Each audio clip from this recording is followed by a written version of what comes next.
Badin badu si qabadhe nafteera mirgansi argadhe iko michuruga sababi kefuna mateiraka badin badu si qabadhe nafteera mirgansi argadhe iko michuruga sababi kefuna mateiraka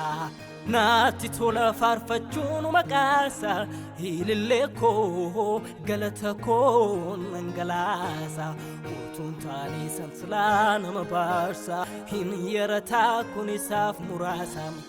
Natti Tola farfacciun maqasa ililleko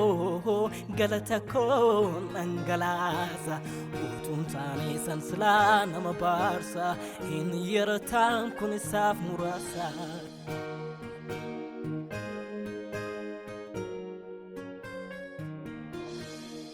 Porige sagalesi malta Yesusi yanna farse nanje jamaka salafake Yesusi samoti nagate Porige sagalesi malta Yesusi yanna farse nanje jamaka salafake Yesusi samoti nagate Natti Tola farfacciun maqasa ililleko galatako nangalasa utun tani sanslana mabarsa in yaratan kunisaf murasa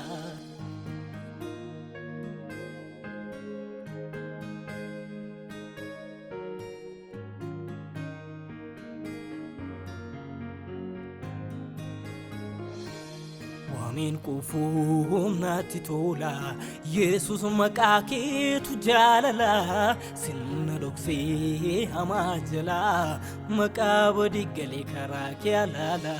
Wamin kufum Natti Tola Jesus makaki tu jalala sinna doksi hamajala makabadi gale karaki alala Natti Tola farfacciun maqasa ililleko galatako nangalasa utun tani sanslana mabarsa in yaratan kunisaf murasa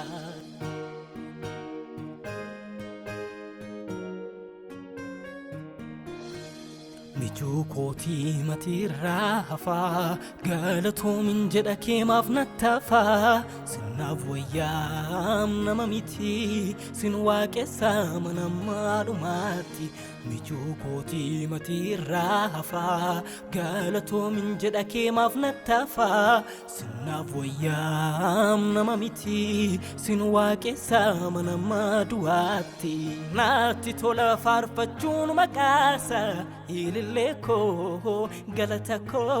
nangalasa utun tani sanslana mabarsa in yaratan kunisaf murasa